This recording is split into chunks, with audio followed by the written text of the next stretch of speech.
네, 안녕하세요. 장수겸입니다. 가치 투자를 전문으로 표방하는 이 미국 주식 투자 사이트에서 이 재미난 기사를 하나 보게 되어서 형들과 공유하기 위해 이번 영상을 제작을 했습니다. 일단 이번 기사는 이 미국의 종합 스포츠 기업인 이 나이키와 그리고 바이오텍 암젠의 이 배당금 증액과 관련한 기사입니다. 같이 한번 보시죠. 네, 가치 투자를 하신다고 하시는 분들은 한 번쯤은 들어보셨을 만한 사이트인데 그룹포커스입니다. 가치 투자한다고 하면은 보시면 다 이렇게 버핏을 갖다 붙여놓는데 이 밸류 인베스팅 관련해서 인사이트를 준다. 뭐 이렇게 얘기를 하는데요. 솔직히 저는 글쎄요입니다. 이 대부분 다 과거의 재무 수치를 가지고 이 전통적인 원론 수준의 내용들이 많은데 당연히 중요하지만 이 부분만을 가지고만 투자에 임한다면 심각한 오류에 빠지는 경우가 많습니다. 네, 그러면 구루라는 분의 글을 한번 보죠. 2022년에 10% 이상 배당금 인상을 한 기업들 중 두 곳. 여기서는 암젠과 나이키사를 가지고 이야기를 하는데 요는 이렇습니다. 암젠의 밸류에이션은 장기 평균에 비해 낮고 나이키는 현재 역사적으로 높은 수준의 멀티플에서 거래가 되고 있기 때문에 나이키는 고평가고 암젠은 저평가다 라는 게 결론입니다. 진짜 그럴까요? 글을 계속 한번 볼게요.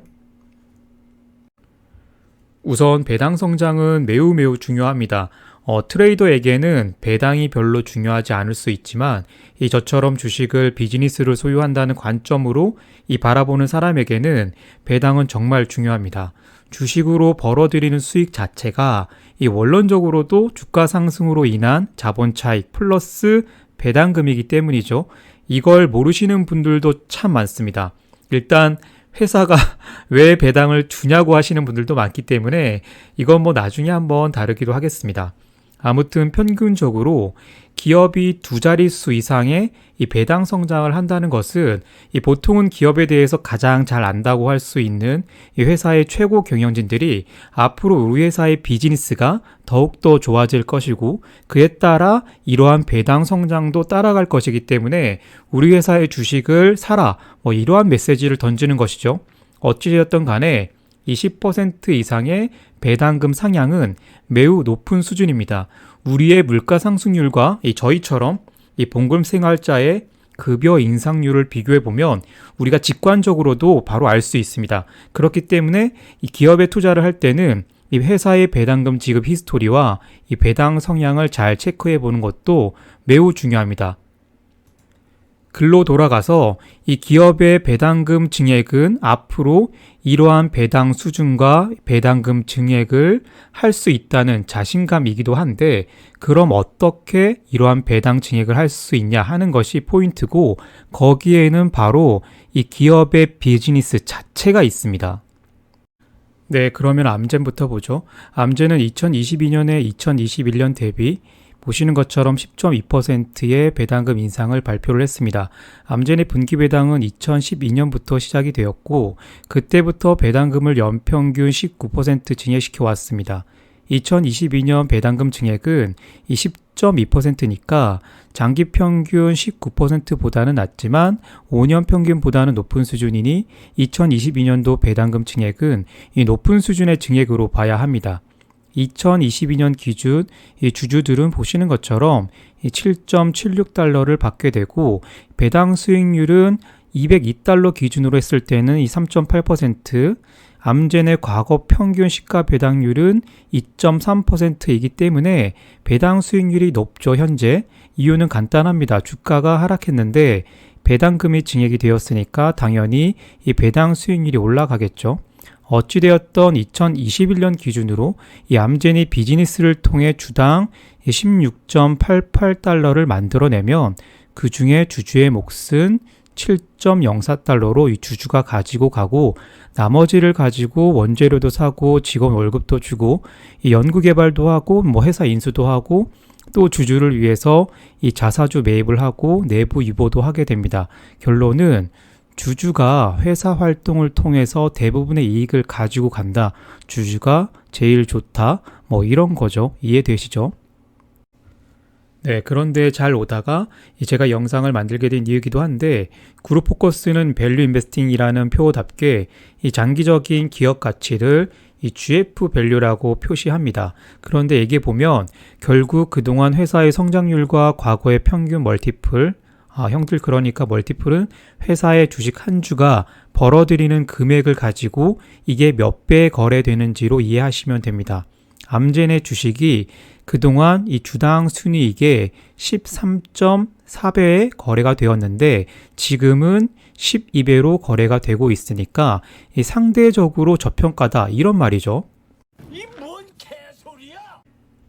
네, 보시는 것처럼 과거 재무 기준으로 해서는 이 검은색 선처럼 이 암젠의 장기적인 기업 가치가 이렇게 표시가 되어 있는데 그러면 이렇게 지금 현재 가치라고 하면 주가는 여기 밑에 있으니까 이만큼의 갭이 생겼고 그러니까 저평가다. 뭐 이런 얘기인데요. 이게 일견 논리적이기도 하지만 뭐가 중요한 것이 정말 빠졌습니다. 바로 이 비즈니스죠. 네, 그러면 나이키를 한번 볼게요. 형들 나이키는 5월 결산 법인이죠. 나이키도 2022년 배당금을 이 10.9% 인상한 것을 발표를 했습니다. 이로써 나이키도 20년 연속 배당금 증가를 이뤄낸 기업이 되었습니다. 지난 10년 연평균 배당금 인상률은 보시는 것처럼 15.2%이기 때문에 이 10.9% 인상이 이 평균보다는 낮지만 10% 이상 인상을 했기 때문에 인플레이션을 충분히 상쇄할 수 있는 수준이라고 보시면 될 것 같습니다. 그런데 나이키 시가 배당률은 이 $170 기준으로 해서는 0.7%, 10년 평균 배당 수익률인 1.4%의 절반 수준인 거죠. 그 이유는 형들 다들 짐작하시는 대로 이 배당금 증액은 훌륭하게도 꾸준했는데 주가는 그보다 더 많이 올랐기 때문입니다. 배당도 오르고 주가도 오르고 이 주주 입장에서는 아주 이상적인 상황이죠. 나이키 주주라면 2022년 회계 기준으로 나이키가 주당 3.6달러를 벌어들일 때 그중 주주 몫은 배당금으로 1.16달러를 우선 챙겨갈 수가 있습니다. 글을 계속 보죠. 그런데 나이키는 주당 12배에 거래되는 암젠과는 달리 이 훨씬 높은 수준인 주당 순이익에 보시는 것처럼 이 47배에 거래되고 있고 5년이나 10년 평균보다도 이 평균치와 비교해 보더라도 이 높은 수준의 거래가 되고 있기 때문에 이 작가의 말을 빌리자면 상당한 프리미엄이 붙어 있고 이 고평가인 상태라는 겁니다. 네, 그러면서 결론을 내는데 현재 주가를 보면 암젠은 역사적으로 저평가가 되어 있고 나이키는 고평가라는 겁니다. 그럼 어떻게 해야 하나요? 이 고평가인 것은 팔고 저평가인 것을 사야 합니다. 이 지점이 이 재무 비율로만 회사를 바라볼 때 빠질 수 있는 이 치명적인 트랩이고 보통 우리가 재무제표 기반한 투자를 처음 할 때 이 밸류 인베스팅이라는 것을 처음 할 때 이 상당한 기간 동안 빠지게 되는 오류이기도 합니다.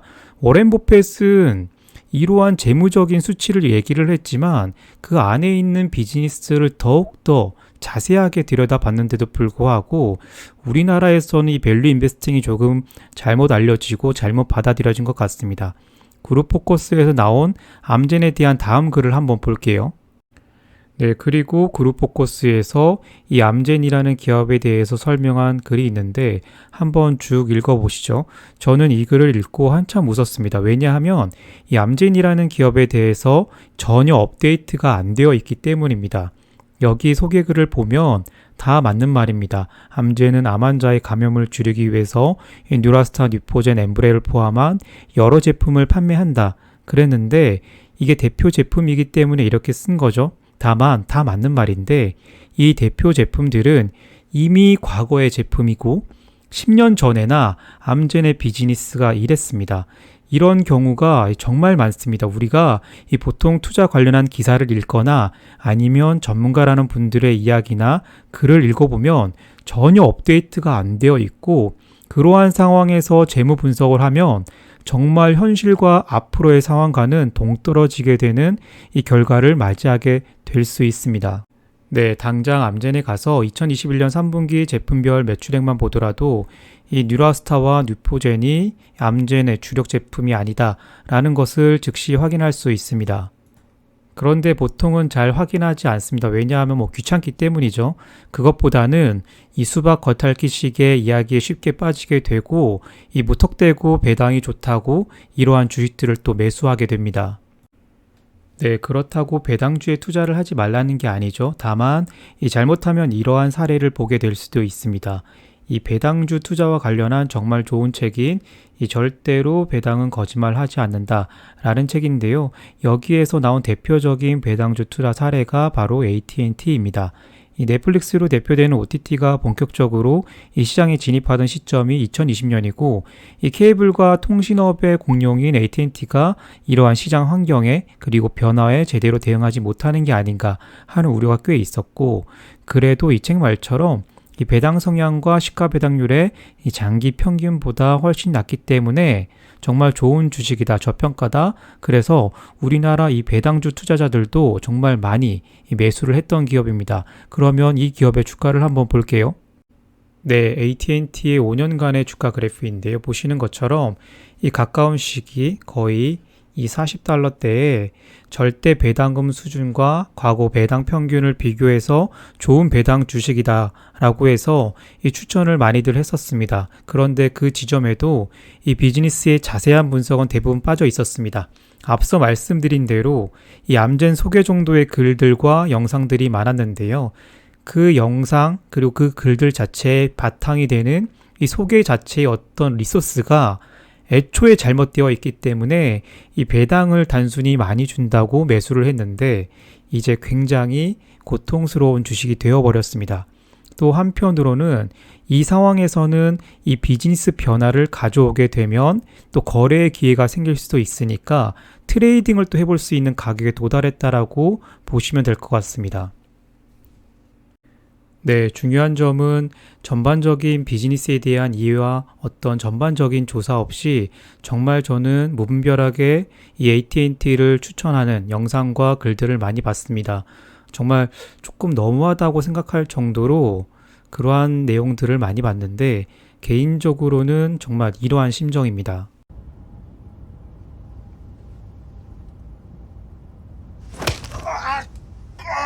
어떡할 거야 이제?